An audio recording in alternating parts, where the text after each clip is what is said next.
A good Erev Shabbos, everyone. Erev Shabbos, Parshas Matos Masei, the end of Sefer Bamidbar, the end of the trek in the desert, the beginning of the last stage of our existence in the Midbar before we come into Eretz Yisrael. You know, for 40 years, we ate manna. We lived inside of the clouds of glory. We drank water from Miriam's well. We were the recipients of constant miracles, of Nisim Gluyim, revealed miracles everywhere we turned. But now an incredible thing was about to happen. Now we were about to enter into a land where we were taught that you're going to plant every kind of tree. Now you're going to go into an existence where bread actually comes from the ground, where water actually comes from wells, where your protection and security comes from armies. And now it's going to be our job to be able to see God and to recognize God not only in the miraculous, but to be able to see Him in the regular, in the mundane, in the day-to-day. And these two parshas laid down the foundations of what's necessary in order to be able to live a life where you have the ability to be able to see God. First, you have to recognize that the most fundamental of all properties is truthful speech. Because your words create reality. And the kind of reality you live in has so much to do with the things that you say, with the value that you give things. And you have to understand what's really, truly valuable in your life. And that's why we have the whole section with Reuven, Gad, and their promise to come in and to fight along with the rest of the Jewish people. To make sure that we understand what our priorities really need to be. And money and wealth are critical and important to be able to live a good life. But at the end of the day, they're just a component. They're not the center of our lives. And the Torah has to make sure that we get that straight and we understand that with an illustration, with a story.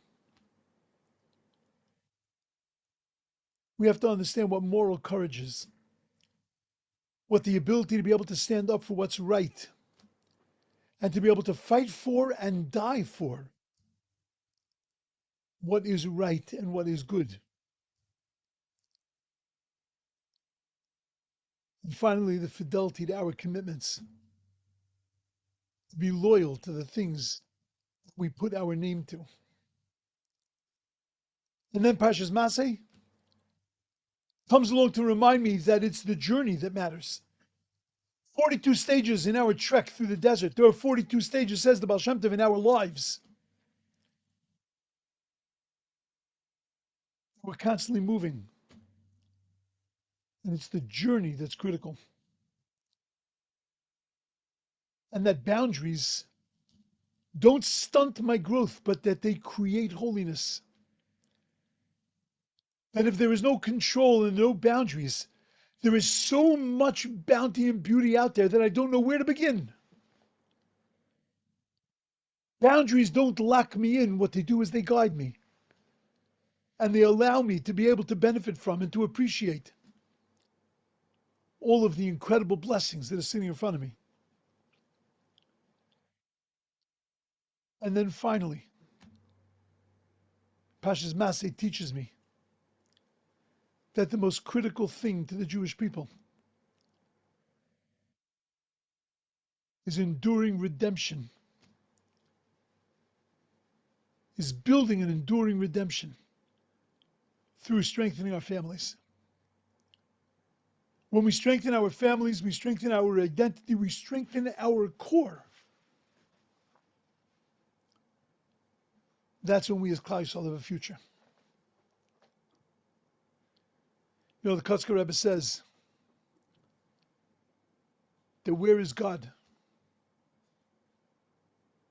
And He's everywhere we let Him in.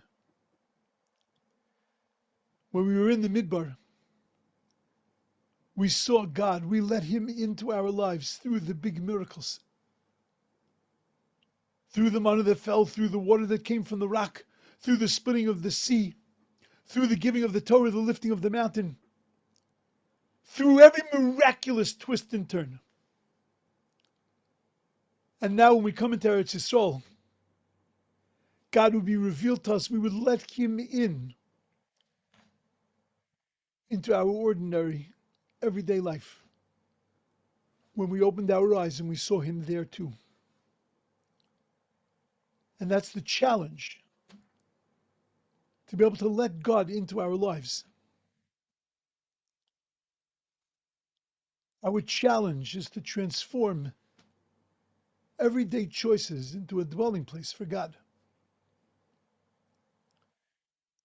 We've been in Gullus for 2,000 years.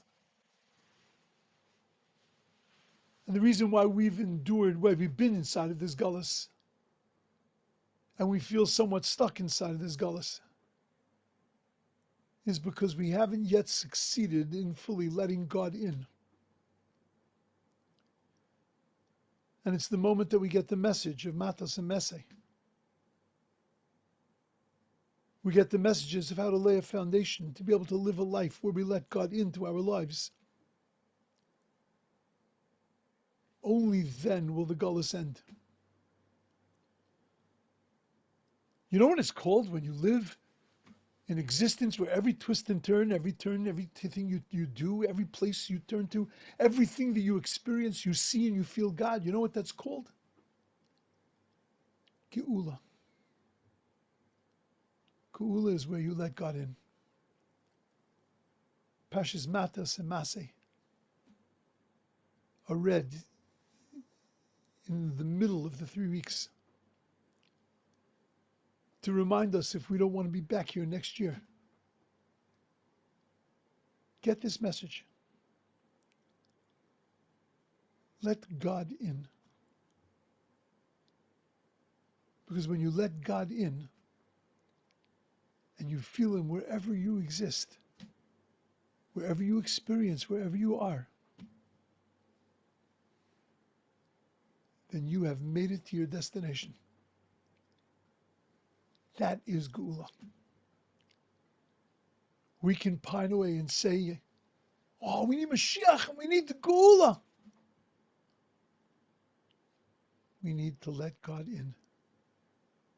Because when we let Him in, that's when we get to Achros Hayomim. That's when we get to Yom Shkula Shabbos. That's when we get to the ultimate Geula. Have a beautiful, amazing, and awesome Shabbos.